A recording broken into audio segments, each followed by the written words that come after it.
So, obesity అంటే ఉబకాయం. దీనివల్ల మీ life style బాగా పాడైపోయిందా? ఎక్కువ జంక్ ఫుడ్ తినాలనిపియడము, ఎప్పుడు ఏదో ఒకటి తింటూనే ఉండాలనిపియడము, ఇలా అనిపిస్తుందా?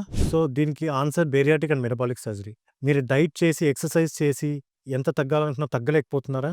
Then bariatric and metabolic surgery will help you.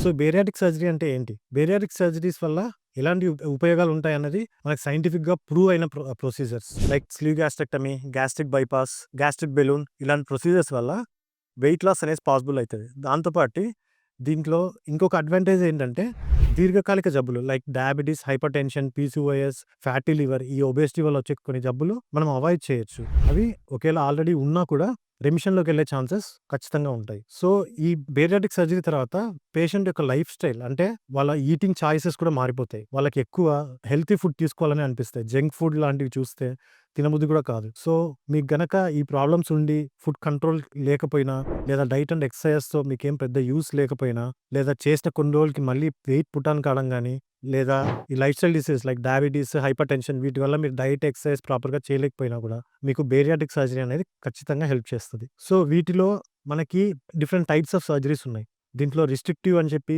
Mall absorptive అనేసి ఎండోస్కోపిక్ ప్రొసీజర్స్ ఉన్నాయి. దీంతో పాటి non surgical procedures like gastric balloon కూడా ఉన్నాయి. ఈ ఉబకాయం వల్ల ఉండే స్ట్రెస్ వల్ల కూడా వాళ్ళ సోషల్ లైఫ్, వాళ్ళ యాక్టివ్ లైఫ్ అనేది చాలా మిస్ అవుతారు. సో, ఈ సర్జరీగా ఒకేళ మీకు గనక ఇటువంటి ప్రాబ్లమ్స్ ఉండి, మీరు గనక ప్రాపర్‌గా కేర్ తీసుకోలేకపోతున్నారు, డైట్ మెయింటైన్ చేయలేకపోతున్నారు అంటే డెఫినిట్‌గా బేరియాట్రిక్ సర్జరీ అనేది ఖచ్చితంగా మీకు హెల్ప్ అయితది. సో, దీని గురించి ఇంకా మీకు తెలియాలనుకుంటే, మీ లైఫ్ స్టైల్ మోడిఫికేషన్స్ కానీ, దీనికి మీకు హెల్ప్ కావాలంటే గనక ఖచ్చితంగా మీ డాక్టర్‌ని కన్సల్ట్ కండి.